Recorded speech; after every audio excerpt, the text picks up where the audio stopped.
I'm Brent Jensen, and welcome to episode 3, the 1970s, of The Sound of a Dry Martini, Remembering Paul Desmond. This is made possible by the Manieri Jazz and Swing Endowment. That piece you just heard was probably from one of the first albums I heard of Paul Desmond's. It's a tune entitled Just Squeeze Me by Duke Ellington. It features Jamie Findley on guitar, Chris Seimer on bass, and John Bishop on drums.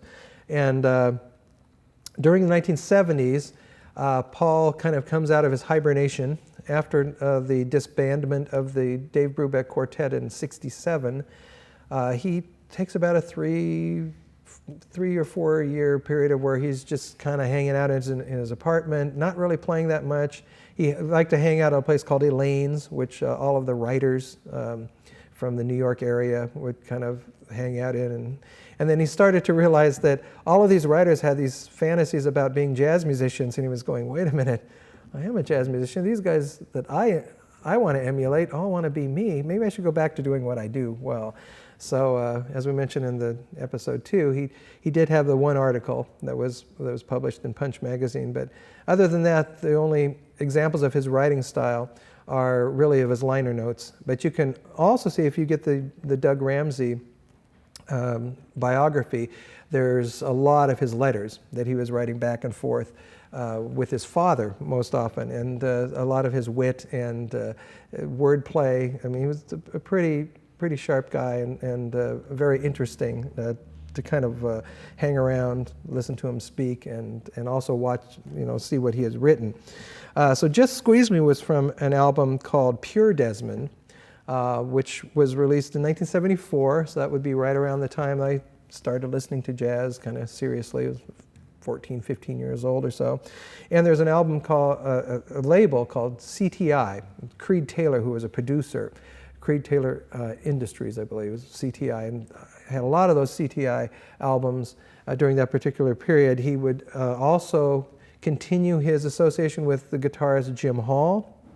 And so there was an album called Concerto, which featured both Jim Hall and Chet Baker, the trumpet player Chet Baker, who he had played with some earlier. Some of his later recordings in the 1970s are associated with Chet Baker. They're under Chet Baker's name. Chet Baker was the leader and he was the sideman. So he did quite a bit of work for CTI. You can find him on several different albums. The arranger who did a lot of arranging for CTI, Don Sebesky, had an album called Giant Box. I think it was a 3 LP set, and features Desmond on a couple tunes specifically and through there. So those are all kind of in the mid-70s or so, 74, 75. There's actually online a radio show which they have saved. It's from a show called Night Lights. It's from Indiana Public Media. So the link is indianapublicmedia.org. If you go to that website, you could just type into they have a search engine, just enter Paul Desmond, and it'll come up right away. And it's specifically a show of, it's called After Brubeck, Paul Desmond in the 1970s. It's talking about this period of time when he sort of starts to emerge as a leader, which he did kind of reluctantly. He didn't really want to be the leader of a group. Dave Brubeck was more suited for that, like talking to the audience and kind of, being a showman and so forth. And Paul liked to just kind of sit in the corner by the piano with his arms folded over his alto, play his solo, and kind of be done, and wouldn't really speak very much in the performances with the Dave Brubeck Quartet. But Night Lights talks about this particular period, the recordings that he's doing. There's also one from NPR. If you just go to npr.org/jazz profiles, there's a series, a radio show featuring Nancy Wilson. Vocalist Nancy Wilson is the narrator. And there was one on Paul called The Sound of a Dry Martini, just like our series here. Right? So once again, they use that a lot, which Paul got a little tired of.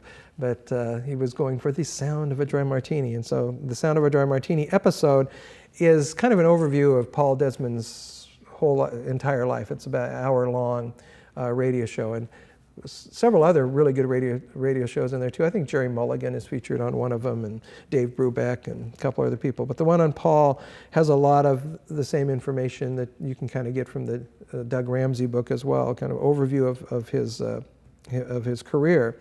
For me, one of my favorite groups of his was sometimes referred to as the Canadian Quartet. He had played a lot with Jim Hall, but there was a gig he took in Toronto where Jim Hall was unable to travel to Toronto to join him to play at this club called Bourbon Street. And so he recommended Jim Hall recommended a guitarist he knew of in Canada named Ed Bickert. And Ed Bickert becomes an associate of Paul Desmond's he's on the Pure Desmond album. That's kind of his debut in the United States. And then Paul continued to do quite a bit of performing in Canada, mostly at this club, Bourbon Street in Toronto. Fortunately, the bass player, also Canadian, the whole group is Canadian, Don Thompson, who plays a number of different instruments, bass, piano. He played bass with George Shearing for several years, is also a very talented piano player, also a great vibraphone player. But he was playing bass, and he had a portable, I think it was probably a reel-to-reel recorder, and he recorded everything that they did.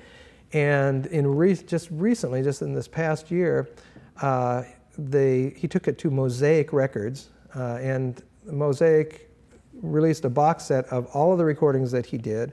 They digitally enhanced the sound. The sound is quite a bit better than there have been some bootlegs over the years that have come from these recordings, which the sound was less than stellar.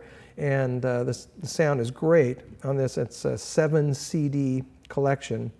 It might be available on LP as well. I bought the CD collection. So here you see the picture of the box set of it's the complete Toronto recordings of Paul Desmond and his Canadian Quartet. So it was in the early mid-70s or so, 1974 to 76 maybe. And there is a very interesting, this just came to light recently. I mentioned in episode 2 a guy named Steve Serra. He's a drummer, C-E-R-R-A, and he has a jazzhistoryonline.com. Oh, actually, this is actually the Tom Cunliffe. It's not Steve Serra. Steve Serra was one that I mentioned on episode 2. This one is jazzhistoryonline.com, and Thomas Cunniff, C-U-N-N-I-F-F-E, I believe is how it's spelled. And he's done several different articles, and one of them is just called Paul Desmond and the Canadians. It talks about this release. The most interesting thing about that particular entry that Thomas puts in there is he has embedded in the article a 30-minute video from a Canadian show called Take 30. Ironically, since we were talking about Take 5, this was no connection. They had a 30-minute show that they did. You'll see 2 interviewers that are on there that they open with. But it's this group, it's this Canadian group, while they were in Toronto. And so it opens with them performing. They do a brief interview. The only thing I'd ever seen before anywhere online, on YouTube or anything, was the 10-minute interview that they did with Paul, which was interesting in itself, but they talk about the pieces he's going to play, and I always would ask myself, where's that? I want to see the footage of that. And Thomas Cunniff, who has this jazzhistoryonline.com website, was able to get permission from the people that must be the Canadian Broadcasting Company or something, that had this to post that in his blog. So if you scroll down through it, they talk about his relationship with Don Thompson, and Jerry Fuller was the drummer, Ed Bickert, the guitarist we mentioned before. Right toward the bottom, there's a little click with the YouTube icon. You click on that. You won't find it on YouTube. You can't find it. You can only find the 10-minute interview that he does. There's the entire show. And you get to see him performing a couple of different tunes.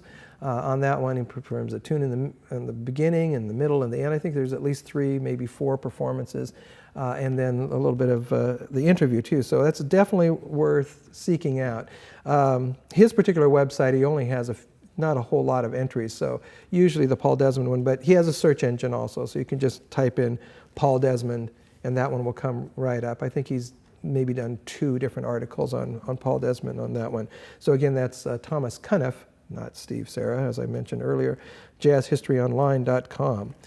His final recordings that he makes, Paul succumbs to lung cancer. He's diagnosed, I think, probably in 75 or 76 as having lung cancer, which surprised him because as much as he loved to drink Dewar's, he always thought it would be liver that would be he would succumb to, but it was not. He was a heavy smoker and died in May of 1977. And his final recordings were done just shortly, maybe a month or two. I think it was March of 1977. He did a recording with Chet Baker, a tune called You Can't Go Home Again. It's on the album You Can't Go Home Again under Chet Baker's name.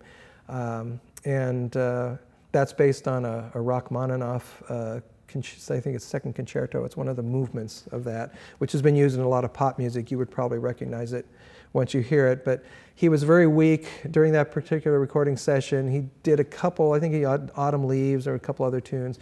But he said at one point, that's all I got. You know, he had basically pulled himself out of his deathbed in his apartment to come and play a couple tunes and went back. And right around that same time, his very last recording, the officially last recording, is on an Art Garfunkel album, and it's a tune called Mr. Shuck and Jive.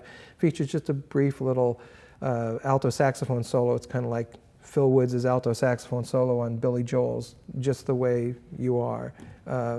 And just a little brief one kind of towards the end as the tune's fading out. Those are his last recordings. Upon the time of his death, there's kind of an interesting story that's been told a couple different times. He didn't have really any close family by that time. His mother and father had both passed away. He didn't have any siblings. And so his lawyer, as he was kind of preparing his will, his living will, said, you know, you're getting a pretty good chunk of royalties from Take Five. You're continuing to receive royalties from the songs that you've written and the recordings, and you should find somebody to, you know, leave your estate to and this money that's coming in too. And he just mentioned to his lawyer, well, you know, I can't think of anybody. The Red Cross is a great institution. Why don't we leave it, put the Red Cross in there? And he said, okay, but you know, if you think of somebody, you know, I'll change it. But he passed away before that happened. And I remember reading somewhere, I think this is probably a conservative estimate, but a couple years ago, the Red Cross has taken in somewhere in the neighborhood of $4 million from Paul Desmond's royalties. They were all going to the Red Cross. And in the Red Cross's institution, which Washington, D.C., I'm not sure where they're located, but in their main headquarters, there is a Paul Desmond, fittingly, Paul Desmond boardroom, meeting room, because he has contributed handily to the efforts of the Red Cross.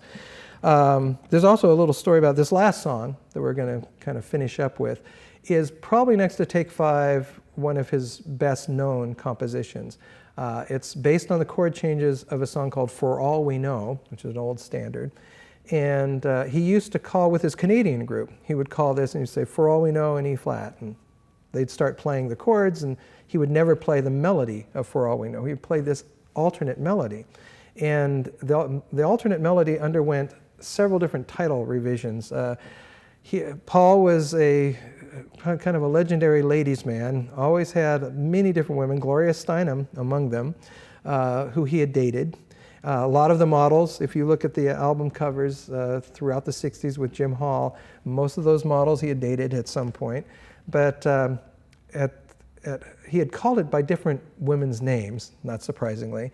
And in fact, in the interview on the show I mentioned earlier, the Canadian show, they asked him something about, he plays this tune, which came to be known as Wendy. And the interviewer says, well, you know, I didn't know what to name it. What about, you know, Joanne or, you know, Nicole or something like that.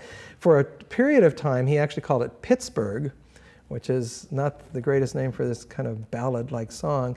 And it became a joke within the musicians that, you know, what do you call that tune? What do you call it? And he had a couple different women's names, and then he just started calling it Pittsburgh. And there was a young lady, actually quite a bit younger than himself, who he had started dating, who was named Wendy. And they were at a cocktail party or a gig or something, and this beautiful young woman comes up, and Paul goes to introduce her to one of the musicians, and the musician says, "Oh, you must be Pittsburgh." So that's the point where he tips his hand. Oh, yes, that's Wendy, and so the tune becomes known as Wendy, and that's the tune we're going to finish with. Wendy by Paul Desmond, and this will feature Steve Tate on percussion and Jamie Finley on guitar and myself on alto saxophone.